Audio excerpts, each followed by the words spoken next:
कौन सा पुण्य किया है यशोदा माँ ने कि उस पुण्य के बल पर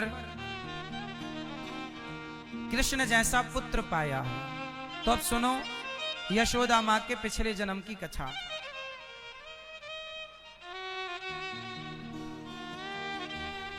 यशोदा माँ ने कौन सा पुण्य किया कि कृष्ण जैसा बेटा मिला। अच्छा बताओ, ये देवकी माता कौन है पिछले जन्म की और यशोदा माता कौन है पिछले जन्म की, आप जानते हैं? सुनो, ये देवकी माता कौन है पहले ये जानो, फिर यशोदा माता कौन है ये जानेंगे। यशोदा माँ ने कौन सा पुण्य किया कि जगत के पालनहार उनका दूध पीने के लिए उनकी गोद में पड़े हैं। कोई तो पुण्य होगा माता यशोदा का। देवकी माता कौन है पहले पहले ध्यान पूर्वक ये सुनना है। तो सुनो, देवकी माता पिछले जन्म में माता कैकेयी है। कैकेयी माता ने भगवान से कहा कि राम मैंने तुम्हें चित्रकूट भेज दिया, मतलब 14 वर्ष का वनवास दे दिया। जब कैकेयी माँ से राम की चित्रकूट में भेंट हुई, ये तब की बात है। भगवान राम ने कहा माता प्रथम राम भेंटी कैकेयी, पहले राम जी किससे भेंटे? माता कैकेयी से चित्रकूट में। तो माता कैकेयी बोली कि राम मुझे क्षमा कर दो, मैंने तुम्हें वनवास दे दिया, तुम्हारा कोई दोष नहीं था फिर भी। तब राम ने कहा माँ ऐसी कोई बात नहीं, आपका कोई कसूर नहीं है, मुझे माफ कर दो राम। राम जी ने कहा अच्छा माफ कर दिया माँ, वैसे गलती आपकी है नहीं, जो होना था हुआ।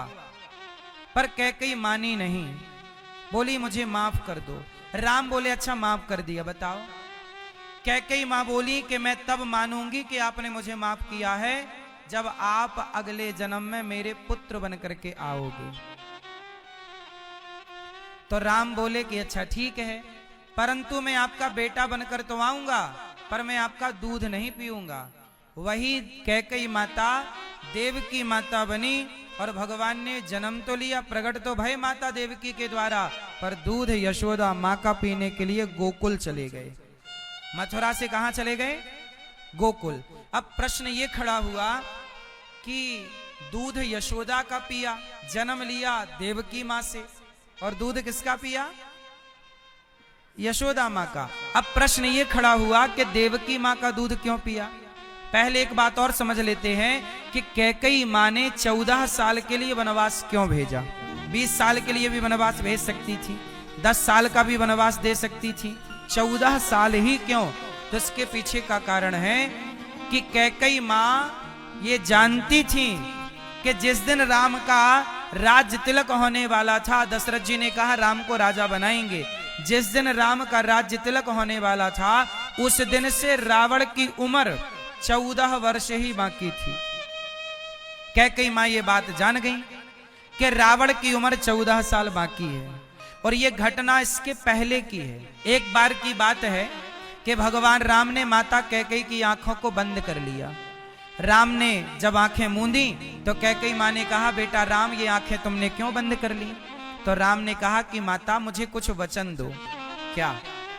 राम ने कैकेयी माँ से कहा कि जब मेरे पिता मुझे राजा बनाए तो आप मुझे वनवास भेज देना।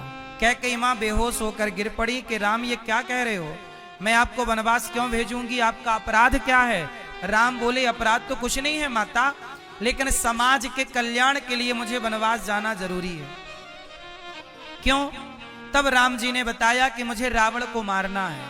तब कैकेयी माँ ने जब राम को राजा बनाने की तैयारी हो रही थी उस दिन से कैकेयी माता ज्योतिष को जानती थी, तो रावण की आयु को वो जान गई किसकी आयु कितनी है। उस दिन से 14 वर्ष ही आयु बाकी थी, इसलिए जिस दिन राम जी ने रावण को मारा वह राम जी के वनवास का आखिरी दिन था। राम जी ने जिस दिन रावण को मारा वह राम के वनवास के 14 वर्षवे का आखिरी दिन था। इसलिए जिस दिन राम जी ने रावण को मारा उसी दिन राम ने पुष्पक विमान पर बैठ करके अयोध्या की यात्रा की, मतलब वापस आ गए। एक दिन लेट आते तो भरत जी चिता सजाए बैठे थे, एक दिन लेट हो जाते तो भरत जी जिंदा ना मिलते। इसलिए रावण की आयु 14 वर्ष ही बाकी थी, इसलिए कैकेयी मां ने राम को 14 वर्ष का ही वनवास दिया। पहला कारण। वाह, हमारे विनोद भैया पचपेढ़ी धाम से आए हैं, बहुत बहुत स्वागत। हमारे भैया हनुमान जी की सेवा करने वाले भैया,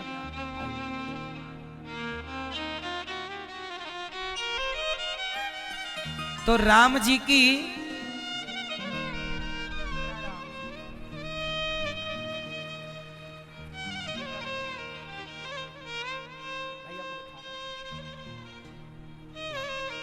सुंदर तालियां हमारे भैया विनोद भैया जी के लिए।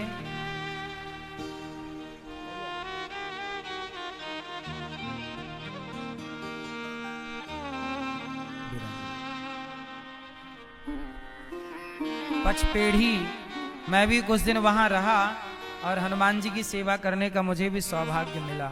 ये हमारी नर्मदा मैया है, बलराम यादव जी के द्वारा नर्मदा मैया जय जय।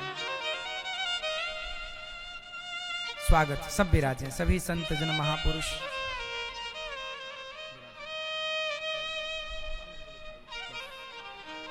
तो यशोदा मां ने आखिर ऐसा कौन सा पुण्य किया कि राम कृष्ण। अच्छा ये बताओ, ए भैया ये बताओ, जो राम है, राम किस युग में हुए? जोर से, सतयुग में। भैया बताओ, राम किस युग में है? त्रेता। राम किस युग में? जोर से, त्रेता। और कृष्ण किस युग में? द्वापर। पहले कौन सा युग आएगा? पहले त्रेता। तो ये बताओ कि त्रेता में जो राम है, तो द्वापर में जो कृष्ण है वो कौन है? बताओ, राम कौन है और कृष्ण कौन है? जरा मुझे आप लोग बताओ, फटाफट बता दो, समय ना लगे ज्यादा। बताओ राम कौन है? ये बताओ कि कौन राम बन के प्रकट हुआ? राम प्रकट भय ना, भय प्रकट कृपाला। क्या लिखा है? भय, जोर से, भय कृपाला। ये कृपाला कौन है? प्रकट कौन हुआ? कृपाला प्रकट भय, परम दयाला प्रकट भय। कौन है ये? ये राम बन के कौन प्रकट हुआ? जोर से, प्रकट भय श्रीकंता। प्रकट भय श्री भगवान श्रीमन नारायण। भगवान नारायण ही त्रेता में राम बने और राम बनकर कुछ काम प्रभु ने किया, और राम के जितने काम अधूरे रह गए, राम के अधूरे काम पूरे करने के लिए राम को अगली बार कृष्ण बन करके प्रकट होना पड़ा। हमारे भगवान श्री कृष्ण ने क्या किया? राम के अधूरे काम पूरे किए। चलो बताओ, राम के वो कौन कौन से काम हैं जो अधूरे थे? राम के समय पर त्रेता में राम जी ने कुछ काम पूरे त्रेता में नहीं कर पाए, राम के द्वारा कुछ काम बाकी रह गए, जिन कामों को पूरा करने भगवान को फिर आना पड़ा। बताओ वो कौन कौन से काम थे? उत्तर दो मेरी मां। सुनो, ये छोटी सी चर्चा है, ध्यान से सुन लो, समझ में आएगी आपके, काम की है आपके, ध्यान से सुनो। त्रेता में हमारे भगवान राम क्या लीला बाकी थी? सुनो, जब राम ने बाली को मारा, किसको मारा? तो बाली बार बार क्या बोला? कारण कवन नाच मोहि मारा, कारण कवन नाच मोहि मारा, मैं बैरी सुग्रीव प्यारा। क्यों मारा? तब भगवान राम ने कहा कि चल भैया, इस जन्म में मैंने तुझे मार दिया, अगले जन्म में तू मुझे मार लेना। मैंने छिपके मारा, तू भी छिपके मार लेना। छिपके क्यों मारा? ये मैंने कथा में एक दिन विस्तार से बताई थी बात। तो त्रेता में जो बाली था, वही बाली द्वापर में एक जरा नाम का व्याध बना। कौन बना? जरा नाम का व्याध। और जरा नाम के व्याध ने भगवान कृष्ण के चरणों में बाण मारा, छिप करके मारा। तो भगवान ने उन्हें छिपके मारा, उसने प्रभु को छिपके मार लिया, हिसाब हो गया बराबर। ये एक भाव है। है ना। बाकी संत जन कहते हैं कि प्रभु के हाथों बाली मुक्त हो गया, फिर उसका पुनर्जन्म नहीं हुआ। ये भी एक भाव संतों का अपना अपना मत है। अब दूसरी बात सुनते हैं कि भगवान राम का वो कौन सा काम था जिसे पूरा करने भगवान कृष्ण आए। तो सुनो, राम से ब्याह करने आई थी सूपनखा। कौन आई? जोर से। सूपनखा कौन थी? रावण की। जोर से। रावण की बहन थी। सूपनखा को राम से क्या हो गया? प्यार। सूपनखा को राम जी से क्या हो गया? प्रेम हो गया। क्या कहती है? तो सम पुरुष न मौसम नारी। अच्छा ये बताओ, सूपनखा राम से प्रेम करके सही कर रही है कि गलत कर रही है? कह रही है हमसे ब्याह कर लो। बताओ, सूपनखा राम से विवाह करना चाहती है तो सूपनखा सही है कि गलत है? जोर से बोलो मेरी मां, क्या राम से विवाह करना गलत है? कोई स्त्री राम से विवाह करना चाहे तो क्या गलत है मेरी मां? मीराबाई ने भी तो भगवान से विवाह करना चाहा ना। मीरा ने भी तो पति के रूप में भजाना, मेरे तो गिरधर गोपाल दूसरो ना कोई। मीराबाई ने भी प्रभु को पति के रूप में भजा और सूपनखा ने भी भगवान को पति के रूप में भजा। फर्क कितना है कि मीरा ने कृष्ण को भजा पति के रूप में, पर मीराबाई को राधा रानी से कोई दिक्कत नहीं थी। पर सूपनखा से गलती ये हो गई कि वो राम को तो चाहती है पर माता सीता को नहीं चाहती। इसलिए कभी भी अकेले राम को नहीं पाया जा सकता या अकेले सीता को नहीं पाया जा सकता। अकेले सीता को उठाकर ले गया रावण तो नाश हो गया। अकेले राम को चाहती थी सूपनखा तो उसकी नाक कान कट गई। इसलिए ना अकेले राम ना अकेले सीता, इसलिए हम लोग अकेले राम सीता की पूजा नहीं, युगल उपासना सीता राम की उपासना करते, दोनों की। इसलिए हमारे मंदिरों में ना अकेले राम है ना अकेली सीता है। हम लोग किसकी उपासना करते हैं? सीता राम। यदि सूपनखा सीता मां को स्वीकार कर लेती तो राम कभी नाक कान न कटवाते। अच्छा, सूपनखा अगले जन्म में ना क्या बन के आई जानते हो? कुब्जा। क्या बनकर आई? कुब्जा। और कुब्जा के चंदन को लेकर कुब्जा की कुवड़ ठीक की।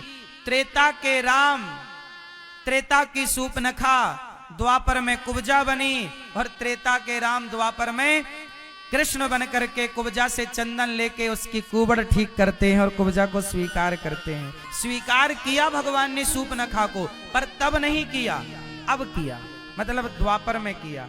तो प्रभु के कुछ काम बाकी थे। सुनो, राम का एक काम और बाकी था। राम जी जनकपुर गए ना, तो जनकपुर की सारी स्त्रियों ने देखा, क्या राम हमारे पति होंगे? क्या राम हमारे पति होंगे? अरे राम को देखकर कौन स्त्री पति बनाना नहीं चाहेगी, ये बताओ।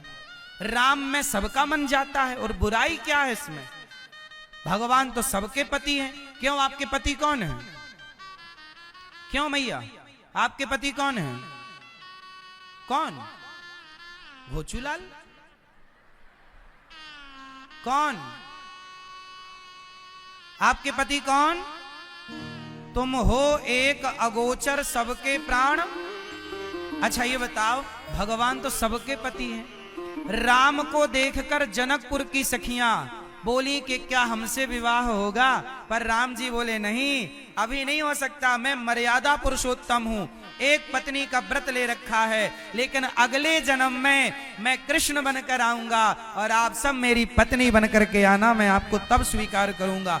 तो राम जी के समय पर जो कार्य नहीं हो पाया मर्यादा के कारण, प्रभु को लीला तो करनी ही थी। अच्छा ये बताओ, मीराबाई ने पति के रूप में चाहा कृष्ण को, बताओ मीराबाई सही है कि गलत है? जोर से। मैया क्या बोलती तू? बोलो मेरी माँ। ए मेरी माँ, ये आप लोग बोल काहे नहीं रही हो? घर में तो बहुत बोलती हो। बताओ, मीराबाई ने कृष्ण को पति रूप में चाहा तो मीरा सही है कि गलत है? बोलो। पति के रूप में चाहना ईश्वर को सही है कि गलत है? तो फिर भगवान राम को पति रूप में चाहा, तब पूरा ना हुआ। वही गोपियां, सीता माँ की सखियां, अन्य सब द्वापर में भगवान की पत्नी बन करके आई।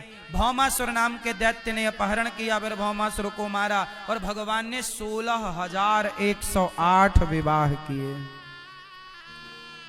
पिछले जन्म का सब पेंडिंग था ना, पूरा करना था। सुनो, एक और लीला बाकी है अभी राम की। त्रेता की एक कथा और बाकी है जो कलयुग में पूरी होगी, पता है आपको?